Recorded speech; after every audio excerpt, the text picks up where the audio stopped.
There's a car wash at Alpine and El Dorado, and I was just pulling in there to get the city car washed, and on the radio, on the fire radio, it came in a call for Engine 9, which is at California and Harding. Engine 9 was called out to an auto fire, a car fire, behind Cleveland School, and with reports of explosions. I remember I looked over in that direction because I was, it was northwest of me, so I looked over there and I saw, a pretty good cloud of black smoke coming up. So I thought, well, after I get the car washed, I'll go by there and take a look at it, just because I'm in the neighborhood. Engine 9 got there and they said, yeah, this car's fully involved. There's explosions. There's, a lot of activity in the fire that shouldn't be in a normal car fire. So I thought, well, now really I'm going to go over there. So I went over there with a wet car. I didn't bother to dry it off or anything. I just said, let's get over there. And what Engine 9 didn't know was that shooting had taken place. And I don't remember now if it was while they were actually there. I believe it was, but they weren't aware of it because of all the commotion and the explosions from the car and the fire and the fact that they were focused in on this car fire. Police were already there, and en route, they're starting to dispatch a lot of ambulances to Cleveland School, report of a shooting.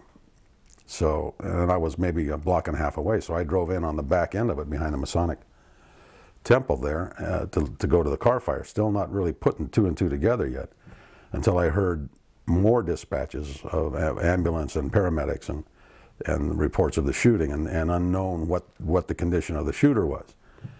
So I think they advised me that to be aware that there was a shooting at Cleveland School. Not only that the shooter could still be in the area. Another report came in that the shooter was down. The police were there, and so I walked in the back of the school because I could hear the engines and all the ambulances and what have you coming into the front of the school and beginning to stage up there. So as I walked through the back gates of the school into the playground area, I walked past I think there were two or three of the Quonset type huts, the portable buildings, classrooms.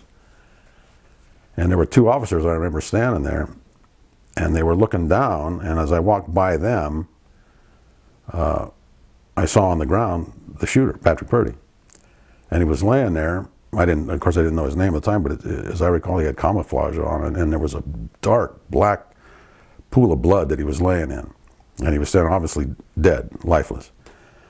And as I walked past him and across the school ground, I could see the activity and fire personnel and ambulance personnel and people screaming and crying, the whole everything that you would expect to see. We started to unfold before my eyes, and as I got closer to it, I could see the scope of this thing, and it just seemed to cover the whole school ground. So I kept going into the school, and I went into some of the classrooms where there were supposedly some more casualties, and I think it was finally about that time that I started realizing, I've got to, my function here is to kind of observe what's going on and then to report this to the outside world. And I remember consciously thinking, how am I going to convey what I'm seeing here, because I'm barely able to handle it. It's not, how can you say, I couldn't. It was like an overload. It's like a senses overload. I was seeing it, but it was surreal, and it was like and I hate it. It sounds kind of odd to say it, but it was dreamlike. It was hard to digest everything that I was seeing. But so as I got inside and I saw him treating more of these little children, and all the excitement and all the agony that was going along with it, it was almost overwhelming. And then, like I said, it was at that point that I knew that I was going to have to go outside and start talking to somebody about it. And so I kept walking through after I had seen what I had seen, took another glance out on the playground, and then went outside to meet the press. The correctness of what to say, and I'm worried about